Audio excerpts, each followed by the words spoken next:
नमस्कार। आइए सुनते हैं मालती जोशी जी की कहानी आखिरी शर्त।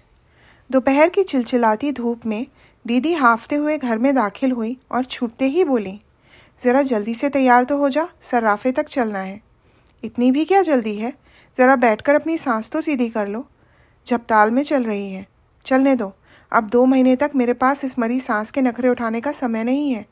अरे इतनी कम मोहलत दी है उन लोगों ने कि मेरा तो सोचकर ही दम निकला जा रहा है। पता नहीं कैसे क्या होगा।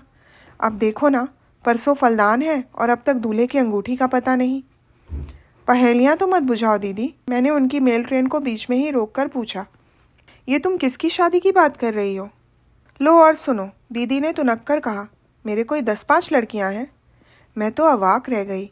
बड़ी देर बाद मेरी आवाज़ फूटी, दीदी क्या तुम सचमुच मधु की शादी कर रही हो? क्यों, तुम्हें इतना ताज्जुब क्यों हो रहा है? दीदी ने त्योरी चढ़ाकर पूछा। मधु अब दूध पीती बच्ची तो रही नहीं। इस उम्र में तो मैं मधु की माँ बन गई थी। अभी तो 40 की होते होते सास बनने जा रही हो। खैर, तुम अपनी बात रहने दो। तुम मधु की तरह स्कॉलर नहीं थी, तुम्हारे सामने कोई करियर नहीं था। लेकिन ज़रा अपनी बेटी के बारे में तो सोचो। उसकी प्रीलिम की परीक्षा सर पे है। इस हंगामे के बीच लड़की क्या खाक पड़ पाएगी? दीदी, तुम्हारी लड़की आईएएस की तैयारी कर रही है। तुमने क्या इसे मामूली बीए एमए का इम्तिहान समझ लिया है? अरे भाड़ में गया तुम्हारा आईएएस। तुम ही लोगों ने इसका दिमाग खराब किया हुआ है। अरे वाह, तुम्हारी गोल्ड मेडलिस्ट बिटिया की हौसला अफजाई भी गुनाह हो गया। हर साल बेचारी मेरिट लाती रही। ऐसी ज़हीन लड़की आईएएस न बनेगी तो कौन बनेगा? हम तो बड़ी आशा लगाए थे कि अपने परिवार में भी कोई कलेक्टर बनेगी। और उस कलेक्टरनी के लिए हम कमिश्नर दूल्हा कहाँ से लाएंगे, ये भी सोचा है? तो क्या सिर्फ इसलिए तुम इतनी ब्रिलियंट लड़की का करियर चौपट कर दोगी? ये तो अन्याय है दीदी। अन्याय नहीं, समझदारी है। एक बार करियर बन जाने पर क्या ये लड़कियां हाथ आती हैं? तब इनके पर निकल आते हैं। लेकिन दीदी, अब लेक्चर ही झाड़ती रहोगी या उठोगी भी? सारा मूड चौपट कर दिया। ये तो हुआ नहीं कि बधाई ही दे देती, घर वर के बारे में पूछताछ ही कर लेती। बस अपना ज्ञान भगाने बैठ गई। छोटी बहनों का यही तो कर्तव्य होता है। एक मैं ही पागल थी जो धूप में भागी भागी आई यहाँ भाषण सुनने। दीदी के तेवर देखकर मैंने चुपचाप अपना आक्रोश कटक लिया और कपड़े बदलने लग गई।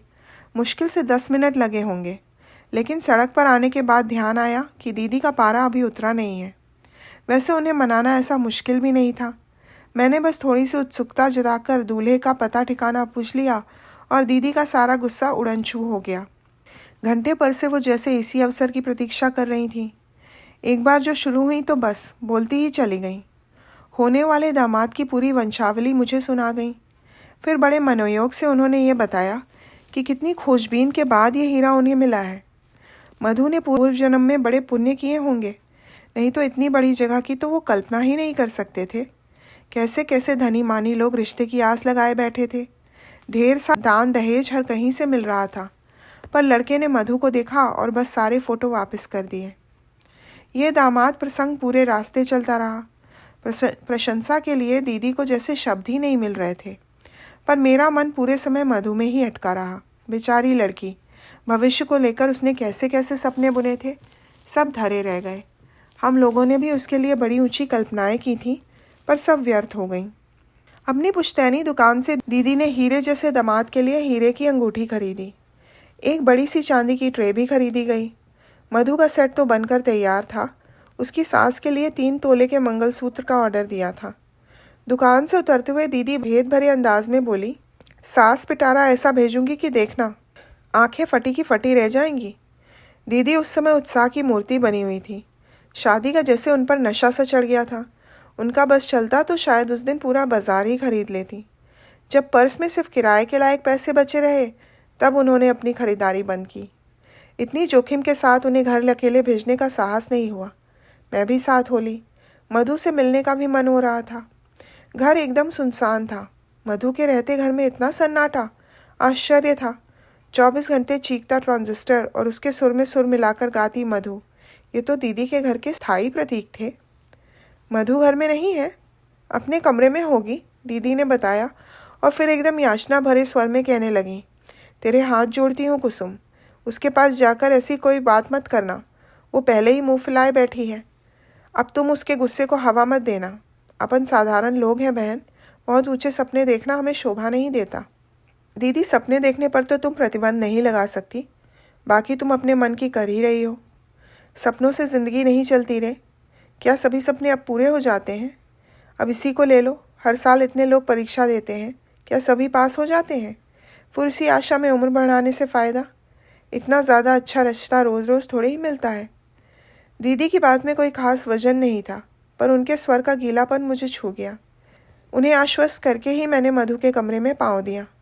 अपनी मेज़ पर गुमसुम बैठी मधु सूनी आंखों से खिड़की के पार देख रही थी। सामने फ्रांस की राज्य क्रांति का इतिहास खुला पड़ा था। उसके पन्ने हवा में फड़फड़ा रहे थे। हेलो हनी, मैं उसे बाहों में भर के बोली।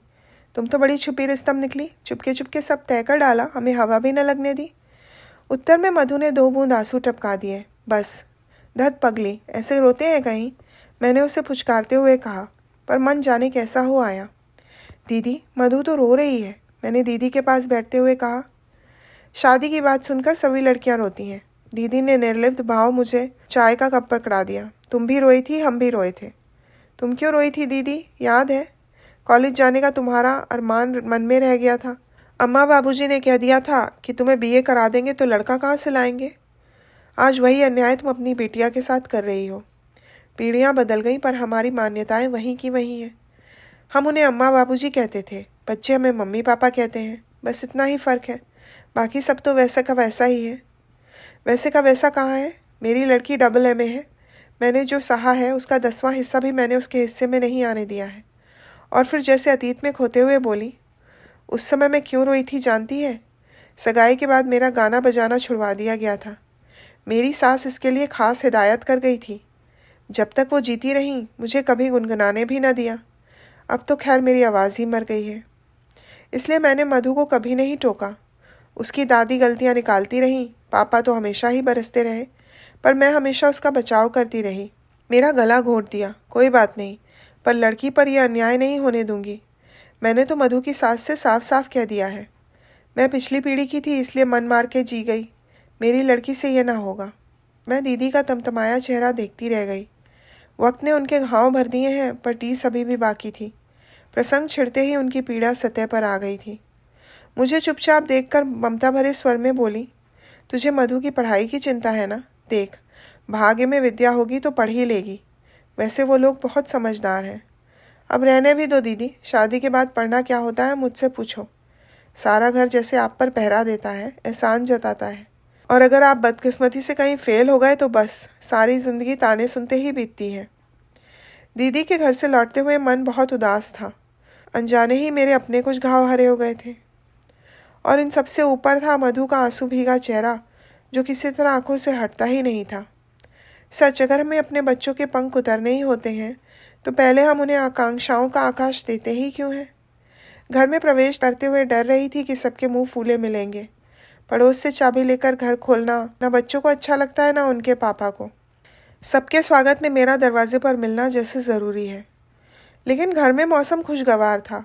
वातावरण से प्रसन्नता की महक आ रही थी। चलते समय दीदी ने ज़बरदस्ती एक मिठाई का पैकेट थमा दिया था। मिठाई और मधु की शादी की खुशखबरी एक साथ पाकर जनता और भी खुश हो गई। आश्चर्य तो तब हुआ जब श्रीमान जी भी मेरे सामने काजू की बर्फ़ी का डब्बा खोलकर खड़े हो गए। लो श्रीमती जी, तुम भी हमारी ओर से मुंह मीठा करो। तुम्हारी बिटिया भी झंडे गाड़ कर आई है। अच्छा, मैंने खुशी से डगमगाते हुए पूछा, क्या हुआ? Oh mummy, I am so happy today. मेरी छोटी कन्या मेरे गले से झूल गई। अरे पहले बताओ तो कुछ। तुम्हारी बिटिया को मद्रास कला केंद्र की स्कॉलरशिप मिली है। किस लिए? भरतनाट्यम के क्या कहते हैं, हाँ, गहन प्रशिक्षण के लिए। Extensive study in Bharatanatyam. अब हमारी लाडो 3 साल तक मद्रास में रहकर बड़े बड़े महारथियों से प्रशिक्षण प्राप्त करेगी। Oh mama, I am so happy. Sheetal फिर एक बार मुझसे झूलने के लिए उठी ही थी कि मैंने सख्ती से अलग किया और उसी सख्त लहजे में उसके पिता से पूछा, 3 साल तक मद्रास में रहेगी और इसकी पढ़ाई का क्या होगा? अरे भाई, पढ़ने के लिए ही तो जा रही है। बताया ना, गहन प्रशिक्षण के लिए जा रही है। अरे वाह, वो कोई पढ़ाई है? अच्छा भला तो नाच लेती है, अब और प्रशिक्षण लेके क्या करेगी? बीए में करके ही कोई क्या कर लेता है? ज़रा इस बात पर गौर करो कि 810 लोगों ने फॉर्म भरे थे। उनमें से केवल 10 को चुना गया है, और उन 10 भाग्यशाली लोगों में तुम्हारी बिटिया भी है। कब भरे गए थे फॉर्म? किससे पूछकर भरे गए थे? आवेश से मेरा गला ही रुंध गया। इतना एक्साइटेड क्यों हो रही हो? इतना बड़ा कदम क्या वो अपने मन से उठाएगी? मैंने भरवाया था और शायद तुम्हें बताया भी था। गलत। मुझे बताया होता तो मैं कभी हाँ नहीं करती। मैंने तो इसे डॉक्टर बनाने का सपना देखा था। छी, मैं नहीं बनूंगी डॉक्टर। मुझे वो चीड़-फाड़ ज़रा भी अच्छी नहीं लगती। शीतल ने ऐसे मुंह बनाया जैसे उसे उबकाई आ रही हो। तुम्हें तो बस पैरों में घुंघरू बांधकर मटकना अच्छा लगता है, मैंने उससे भी बुरा मुंह बनाकर कहा। यह अच्छी ज़बरदस्ती है। शीतल के पिता सहायता के लिए दौड़ पड़े। अगर उसकी दिलचस्पी मेडिकल प्रोफेशन में नहीं है तो ना सही, दुनिया में और भी तो विद्याएं हैं कि बस नाचना ही रह गया है। पर मम्मा, इसमें बुराई क्या है? देखो, वो गंभीर होकर बोले, बच्चों पर अपनी पसंद नापसंद लादने के दिन अब लद गए। अब हमें उनकी रुचि का भी ध्यान रखना चाहिए। और कैसे ध्यान रखा जाता है? मैंने चिढ़कर कहा। इसके लिए हमने ट्यूटर रखे, महंगी पोशाकें सिलवाई, रियाज के लिए टेप रिकॉर्डर खरीदा। बच्चों के शौक के लिए हम कब पीछे हटे हैं? बल्कि अपनी हैसियत से कुछ ज़्यादा ही करते हैं। पर इसका मतलब ये थोड़ी है कि सब कुछ छोड़कर उसी में जुट जाओ, रुपया भी फूको और साल भी बिगाड़ो। देखो, शौक अपनी जगह है, करियर अपनी जगह। डांस सिर्फ शीतल का शौक या हॉबी नहीं है कुसुम, वो उसे अपना करियर बनाना चाहती है। वाह, क्या बात है। कल को उसकी शादी भी करनी है कि नहीं? ये शादी की बात बीच में कहाँ से ले आई? क्यों, कुछ गलत कहा मैंने? कल को लड़के वाले पूछेंगे तो अपने पास कुछ जवाब तो होना चाहिए कि नहीं? ये कह देंगे कि साहब लड़की पढ़ी लिखी है, बस नाचना जानती है। वो क्या कहते हैं, गहन प्रशिक्षण प्राप्त है। बहुत अच्छा लगेगा ना ये कहते हुए? कम से कम मुझे तो बुरा नहीं लगेगा। और इस बात को सुनने के बाद कितने लड़के शादी के लिए तैयार होंगे? तुम्हें संदेह क्यों हो रहा है? इसलिए कि मैं हिंदुस्तानी लड़कों की मनोवृत्ति को आपसे ज़्यादा समझती हूँ। मैं जानती हूँ कि अपने को अत्याधुनिक कहने वाले युवक भी पत्नी को स्टेज पर नाचते नहीं देख सकते। कला की प्रशंसा करना एक बात है, कलाकार से शादी करना एकदम दूसरी। शादी शादी शादी, शीतल एकदम चीख पड़ी। बंद करो मम्मा, बोर हो गई हूँ मैं तो। क्या लड़की के करियर की यही एक आखिरी शर्त है? शादी? ओह गॉड, हाँ, यही आखिरी और अनिवार्य शर्त है, मैंने कहा और दोनों हाथों से अपना चेहरा ढांप लिया। मेरी प्रगतिशीलता का नकाब किसी ने फाड़कर फेंक दिया और मुझे अब अपने चेहरे पर ही शर्म आ रही थी।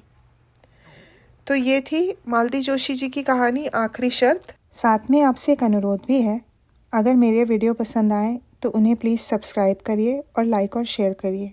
Thank you.